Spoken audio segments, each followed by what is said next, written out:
ఇవాళ మనం Omega hospitals గచ్చిబౌలిలోని రేడియేషన్ స్వీట్లో ఉన్నాము. ఈ రేడియేషన్ స్వీట్లో one of the finest radiation equipment ఉంది. మీ అందరికీ తెలుసు, క్యాన్సర్ ట్రీట్మెంట్లో radiation therapy plays a very major role. ఈ రేడియేషన్ ఎక్విప్మెంట్ యొక్క మేజర్ ప్రాబ్లం ఏంటంటే, రేడియేషన్ ఇస్తున్నప్పుడు పక్కన ఉన్న, అంటే క్యాన్సరస్ ట్యూమర్ పక్కన ఉన్న నార్మల్ కణజాల మీద కొంచెం రేడియేషన్ డోస్ పడినట్టయితే సైడ్ ఎఫెక్ట్స్ ఎక్కువగా ఉంటాయి. సో అంతా అడ్వాన్సెస్ అన్నీ కూడా రేడియేషన్ ట్రీట్మెంట్ని ప్రిసైజ్గా ట్యూమర్ మీదే డెలివర్ చేయడానికి ప్రయత్నాలు జరుగుతున్నాయి.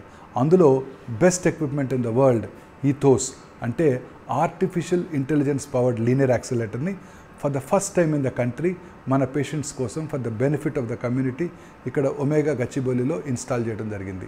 ఈ మెషిన్ యొక్క గొప్పతనం ఏంటంటే, మీరు చూస్తున్నారు కదా, ఇది రేడియేషన్ గ్యాంట్రీ. దీంట్లోంచి పేషెంట్ లోపలికి వెళ్ళినప్పుడు రేడియేషన్ కిరణాలు అన్ని డైరెక్షన్స్లోంచి ఆ పేషెంట్ యొక్క క్యాన్సరస్ ట్యూమర్ని టార్గెట్ చేస్తుంది.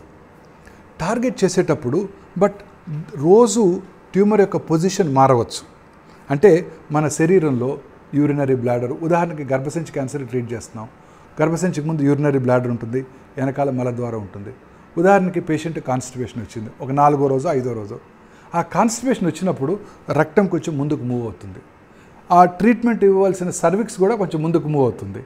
అప్పుడు మరి ఇంత పాత రేడియేషన్ టెక్నాలజీలో ఇంతకుముందు ఎక్కడైతే ప్లాన్ చేసామో అక్కడే రేడియేషన్ డెలివర్ చేయబడుతుంది.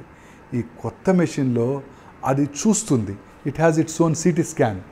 చూసిన తర్వాత ఆలోచిస్తుంది, ఇదేమిటి, మనం మొదటి రోజు రేడియేషన్ ప్లాన్ చేసినప్పుడు రేడియేషన్ డోసు ఇక్కడ పడుతోంది, ఇప్పుడు అక్కడ ఉండాల్సిన సర్విక్స్ కొంచెం ముందుకు మూవ్ అయిందని గ్రహించి అప్పటికప్పుడు కృత్రిమ మేధస్సుతో ఆలోచించి రీప్లాన్ చేస్తుంది, రేడియేషన్ని డెలివర్ చేసేస్తుంది 2 నిమిషాల టైంలో. అదే రేడియేషన్ ఆంకాలజిస్ట్ చేయాలి అంటే 2 నుంచి 3 రోజులు పడుతుంది. That is the power of artificial intelligence. ఏ రోజుకి ఆ రోజు చూస్తుంది, ఆలోచిస్తుంది, అడాప్ట్ చేసుకుంటుంది, రీప్లాన్ చేస్తుంది, డెలివర్ చేస్తుంది 2 నిమిషాల్లో. This is the power of artificial intelligence. ఇదే కాదు, ఉదాహరణకు ఒక బ్రెయిన్ ట్యూమర్ ట్రీట్ చేస్తున్నాం. ట్రీట్మెంట్ స్టార్ట్ చేసిన రోజు 5 సెంటీమీటర్ల ట్యూమర్, 6 రోజుల తర్వాత ట్యూమర్ సైజు 4.5 సెంటీమీటర్స్ అయిపోయింది. అది గ్రహిస్తుంది, చూస్తుంది కదా, మరి చూస్తుంది, ఆలోచిస్తుంది, ఏంటి ట్యూమర్ సైజ్ తగ్గింది. అప్పటికప్పుడు రేడియేషన్ డోస్ని రీప్లాన్ చేసి డెలివర్ చేసేస్తుంది. సో దట్ పక్కన ఉన్న నార్మల్ బ్రెయిన్ కణజాలం మీద రేడియేషన్ డోసు పూర్తిగా తగ్గడానికి అవకాశం ఉంటుంది. This is the power of artificial intelligence. For the first time in the country Omega hospital గచ్చిబౌలిలో ఈ మెషిన్ ఇన్స్టాల్ చేయడం జరిగింది. చాలా more than 1500 patients were treated over a period of past 13 months.